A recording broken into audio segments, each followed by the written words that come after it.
السلام علیکم دوستو، میں ہوں سالک مجید۔ آپ دیکھ رہے ہیں جے پاکستان ویڈیوز۔ آج ہے 15 اگست 2025۔ پوری قوم نے جشن آزادی دھوم دھام سے منا لیا۔ بہت شاندار یادگار طریقے سے مارکہ حق اور بنیان المرصوص آپریشن کی یاد تازہ کی گئی ہے، جشن منایا گیا ہے۔ سب نے ایوارڈز بھی وصول کر لیے ہیں، فیلڈ مارشل عاصم منیر سے لے کر بلاول بھٹو زرداری تک، اور مختلف اینکرز کو اور مختلف نامور شخصیات کو جنہوں نے پاکستان کی خدمات انجام دی ہیں، ان سب کو صدر پاکستان نے ایک پروقار تقریب میں اعزازات سے نوازا ہے۔ اچھی بات ہے، اپنے ہیروز کو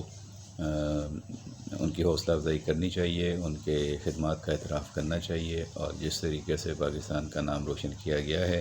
بھارت کو شکست دے کر پوری دنیا کے سامنے پاکستان نے سفارتی محاذ پر بھی کامیابی حاصل کی، اور بھارت جو پاکستان کو تنہا کرنے کے مشن پہ تھا، سازشیں کر رہا تھا، وہ خود تنہا ہو کر رہ گیا اور پوری دنیا نے پاکستان کی پذیرائی کی۔ اور 14 اگست کو جشن آزادی کے موقع پر ایک مرتبہ پھر پاکستان نے شاندار انداز میں پوری دنیا کو یاد دلا دیا کہ پاکستان کے اصلی دشمن بھارت نے کس طرح بزدلانہ حملہ کیا تھا ہم پہ، اور ہم نے اس کا کیا منہ توڑ جواب دیا۔ اور اس کے بعد وہ بھاگا ٹرمپ کے پاس پہنچا اور امریکہ سے جا کے اس نے جنگ رکوانے کی بھیک مانگی، اور اس کے بعد پھر جنگ رکی۔ بہرحال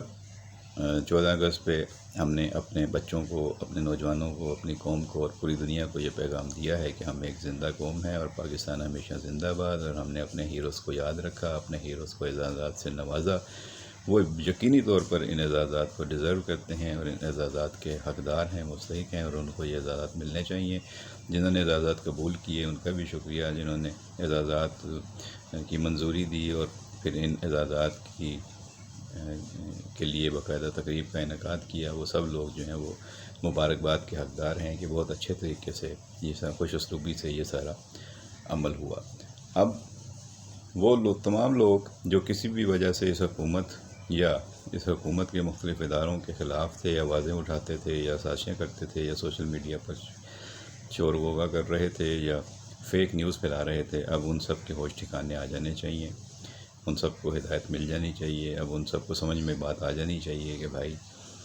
ملک کے جب معاملات آتے ہیں، جب سبز ہلالی پرچم کی بات آتی ہے، تو پھر اپنے اختلافات کو بھلا دیں۔ وزیر اعظم شہباز شریف نے 14 اگست پہ بہت شاندار تقریر کی، بہت ذمہ دارانہ، بہت بردبار تقریر کی، اور انہوں نے اپنی دانشمندی کے ذریعے ثابت کیا کہ وہ حکومت کی طرف سے تمام پولیٹیکل قائدین کو، سیاسی طاقتوں کو ساتھ لے کر چلنا چاہتے ہیں، اور استحکام پاکستان کا جو انہوں نے میثاق چارٹر تیار کرنے کی بات کی ہے، وہ بہت ہی خوش آئند ہے، اس کو ویلکم کرنا چاہیے۔ اسی طرح پاکستان راکٹ فورس بن گئی ہے، وہ بھی بڑی زبردست چیز ہے کہ دنیا آسمانوں پہ اور خلاؤں میں جو ہے وہ ریسرچ کر رہی ہے، تو ہمیں بھی اس میدان میں پیچھے نہیں رہنا چاہیے۔ ہمارا ادارہ اسپارکو اور ہمارے دیگر جو سائنسدان اور ہمارے ماہرین ہیں وہ اس پہ پہلے سے کام کر رہے ہیں، تو ان کو زیادہ سے زیادہ وسائل کی فراہمی یقینی بنانی چاہیے۔ حکومت کو اس سلسلے میں قانون سازی بھی کرنی چاہیے، اوپنلی بھی، اور اس میں جو اعلانیہ طور پر بھی ان کی مدد کرنی چاہیے، ان کے لیے منصوبے شروع کرنے چاہیے، اور غیر اعلانیہ طور پر بھی جتنی ان کے لیے مدد ہو سکتی ہے اور جتنے وسائل پیدا کیے جا سکتے ہیں، جیسے ماضی میں ہم نے ایٹم بم کے لیے اور میزائل ٹیکنالوجی کے لیے کیے، تو وہ بھی کرتے رہنے چاہیے، اور ہمیں یقین ہے کہ ایسا ہو بھی رہا ہوگا۔ تو اب مارکہ حق کی فتح کے بعد تو پاکستانی قوم جو ہے وہ مکمل طور پر اپنی افواج کے ساتھ ہے، اپنے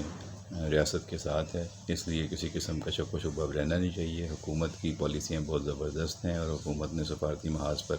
پاکستان کا مقدمہ بہت عمدگی سے، کامیابی سے اور شاندار طریقے سے لڑا ہے، لہذا ان کی بھی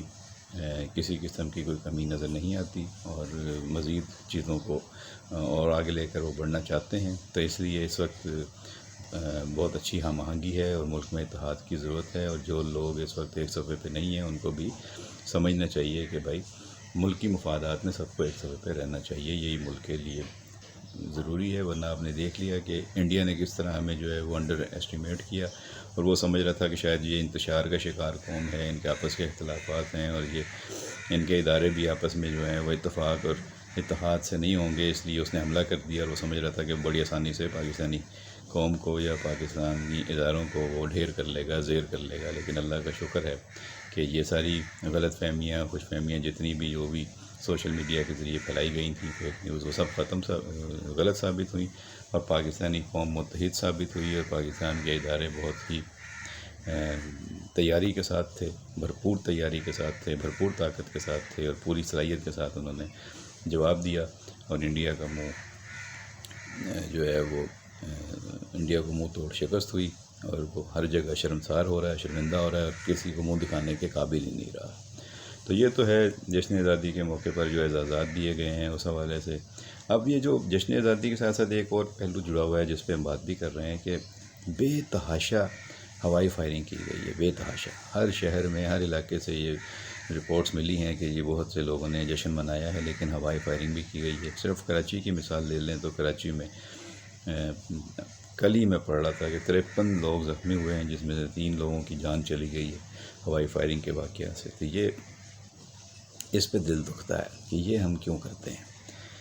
اس سے ہم بچا جا سکتا ہے۔ مطلب ہم کیک کاٹ رہے ہیں، ہم گانے گا رہے ہیں، ڈانس کر رہے ہیں ملی نغموں کی دھنوں پہ، اور اپنے کلچرل فیسٹیول کر رہے ہیں، کھانے کھا رہے ہیں،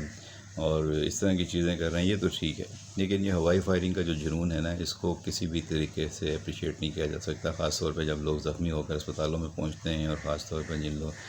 ماں باپ کی گودیں اجڑ جاتی ہیں، چھوٹے بچے اس فائرنگ میں مارے جاتے ہیں، یا نوجوان چلے جاتے ہیں، کسی کا سہاگ چلا جاتا ہے، کسی کے سارا جو گھر کا جو کمانے والا ہے وہ چلا جاتا ہے۔ تو یہ خدا را اس پہ سوچیں، اپنے آس پاس جتنے لوگ ہوائی فائرنگ کرنے والوں کو آپ جانتے ہیں ان کو سمجھانے کی کوشش کریں، اور اس پہ حکومت بھی سخت ایکشن لے، اس پہ قانون سختی سے حرکت میں آئے، اور اس میں کوئی رعایت نہ کی جائے۔ کسی کی جان اتنی سستی نہیں ہے کہ آپ ہوائی فائرنگ کے شوق میں، اپنے جشن کے شوق میں آپ کسی کی بھی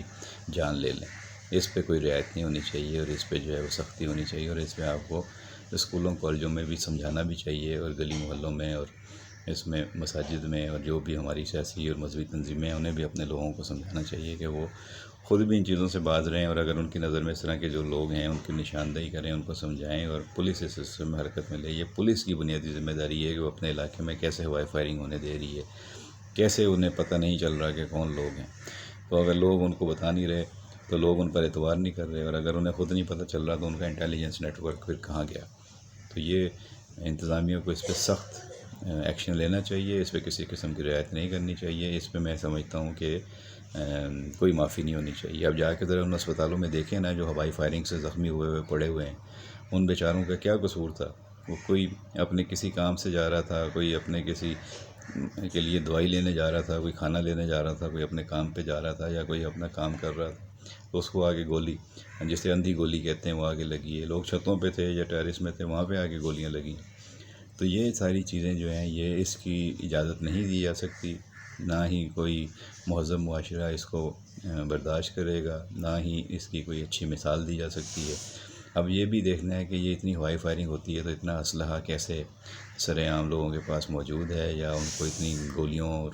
کی سپلائی کیسے ہوتی ہے، اس کا کوئی حساب کتاب کیوں نہیں رکھا جاتا؟ ہر سال یہ مسئلہ ہے، ہر اہم تہوار پر یہ مسئلہ ہے، 23 مارچ ہو، 14 اگست ہو، نیو ایئر نائٹ ہو، اس طرح کے جتنے واقعات ہیں، جب کوئی پاکستان کو میچ جیت جائے اس وقت بھی اس طرح کی چیزیں ہوتی ہیں۔ تو یہ پتہ نہیں یہ کلچر کیوں ہمارے اندر سرایت کر گیا ہے، اور اس میں کچھ لوگ ایسے ہیں جو بڑا فخر محسوس کرتے ہیں، بچوں کو گود میں اٹھا کے فائرنگ کر رہے ہوتے ہیں، سمجھ میں نہیں آتا ان کا ذہن معوف ہو گیا ہے، ان کی مینٹیلٹی کیا ہے، بچوں پہ کیا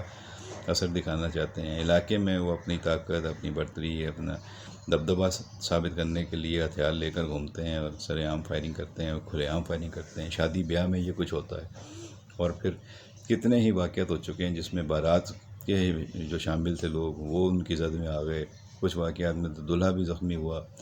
تو اس طرح کی چیزوں کو ہم کب جو ہے وہ ختم کریں گے، ان کا تدارک کب ہوگا، سدباب کب ہوگا، یہ سوچیں، اور اس پہ جو ہے وہ کمنٹ باکس میں آپ بھی اپنی رائے دیں، کیا تجاویز ہو سکتی ہیں، کس طرح پولیس کو، انتظامیہ کو متحرک کیا جا سکتا ہے، کس طرح ان چیزوں پہ قابو پایا جا سکتا ہے، کیا عمل اختیار کیا جائے کہ ان واقعات کی روک تھام کی جائے، سدباب کیا جائے، حوصلہ شکنی کی جائے، ان لوگوں کو سمجھایا جائے، اور ان لوگوں کے خلاف کیسے ایکشن لیا جائے۔ یا جو ڈاکٹرز ہیں جو اسپتالوں میں ڈیوٹیاں دیتے ہیں وہ تو بہتر بتا سکتے ہیں کہ ان کے پاس کس طرح کے مریض آتے ہیں اور کیا کیا کیسز آتے ہیں۔ اور ساری عمر کے لیے کچھ لوگ بیچارے جو ہیں وہ مسائل کا شکار ہو جاتے ہیں اور کچھ لوگوں کی جان چلی جاتی ہے. تو یہ تو اس پہ ضرور آپ اپنی رائے دیں، اور جہاں جہاں آپ جس محفل میں جس جگہ پہ آپ کو موقع ملے اس موضوع پہ بات کریں اور لوگوں کو سمجھائیں، اویئرنیس پھیلائیں، اور اس پہ جو ہے وہ لوگوں کو روکیں کہ ہوائی فائرنگ بند ہونی چاہیے، اس سلسلے میں سختی ہونی چاہیے اور کسی قسم کی رعایت نہیں ہونی چاہیے. جو بھی آپ کی رائے ہو ضرور کمنٹ باکس میں دیجیے گا. نیکسٹ ویڈیو میں کسی اور موضوع پہ آپ سے بات کریں گے. بہت شکریہ.